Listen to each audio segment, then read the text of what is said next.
কলডিলত দালিটি এনেদৰে বনাই খাইছেনে? মই অকণমান কলডিল এনেদৰে কাটি লৈছোঁ আৰু অকণমান এনেকৈ মচু মগুৰৰ দালি মই তিয়াই লৈছিলোঁ। এটা পিঁয়াজ লৈছোঁ আৰু এটা জলকীয়া সৰু সৰুকৈ কাটি লৈছোঁ। এতিয়া মই এটা কেৰাহী বহাই দিলোঁ। তেলখিনি গৰম হোৱাৰ লগে লগে ইয়াত মই পিঁয়াজ আৰু জলকীয়াকেইটা দি দিম। দি এতিয়া মই ভালদৰে লৰাই দিম। কলডিল আমাৰ স্বাস্থ্যৰ বাবে বহু উপকাৰী হয়। কলডিলত প্ৰচুৰ পৰিমাণৰ আইৰণ থাকে আৰু সেয়ে আমি কলডিল খাব লাগে। অকণমান ৰঙা হোৱালৈকে মই এনেকৈ ভাজি থাকিম।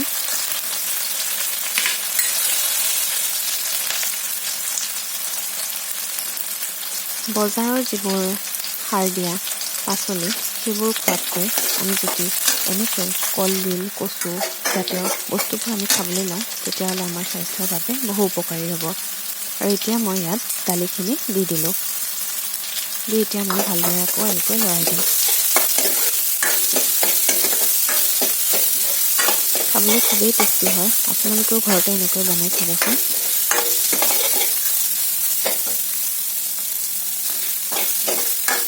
এনেকৈ অকণ সময় ভাজি লোৱাৰ পাছত এতিয়া মই ইয়াত কলডিলখিনি দি দিম।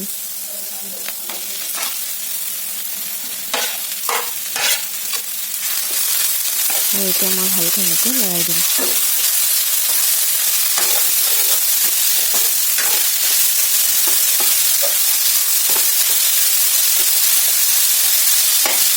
আৰু এতিয়া মই সোৱাদ অনুসৰি নিমখ আৰু হালধি ইয়াত দি দিম। আৰু এতিয়া মই গোটেইখিনি ভালকৈ এনেকৈ মিক্স কৰি দিম। দিয়াৰ পাছত এতিয়া মই এটা আলু সৰু সৰুকৈ কাটি লৈছিলোঁ, সেইটো মই ইয়াত দি দিম।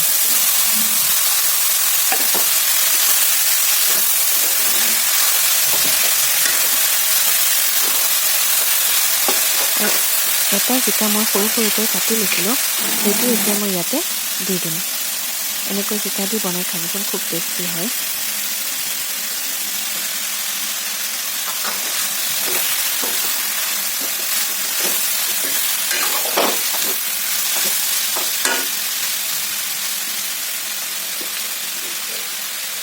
আৰু এতিয়া মই অকণ সময়ৰ বাবে ঢাকনিখন লগাই দিলোঁ।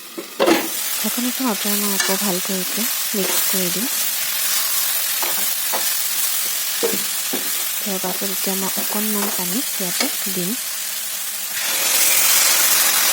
আৰু ভালকৈ এতিয়া লৰাই দিম। ভালকৈ সিজিবৰ বাবে ইয়াত মই আৰু অকণমান পানী বেছিকৈ দি দিম।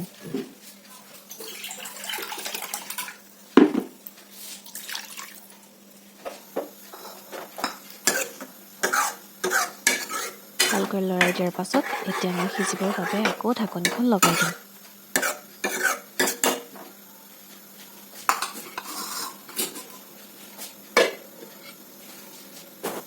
অকণমান সময়ৰ পাছত মই আকৌ ঢাকনিখন আঁতৰাই এনেকৈ লৰাই দিম।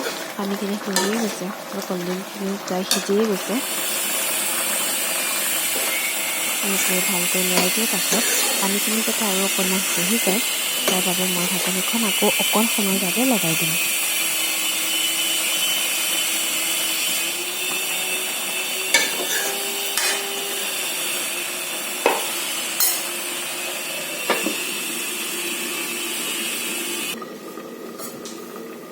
এতিয়া আকৌ মই ঢাকনিখন আঁতৰাই দি ভালকৈ এনেকৈ লৰাই দিলোঁ।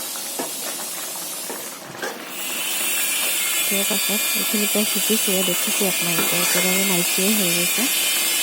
আৰু এতিয়া মই কেৰাহীৰ পৰা বাকি ল'ম কলডিলখিনি।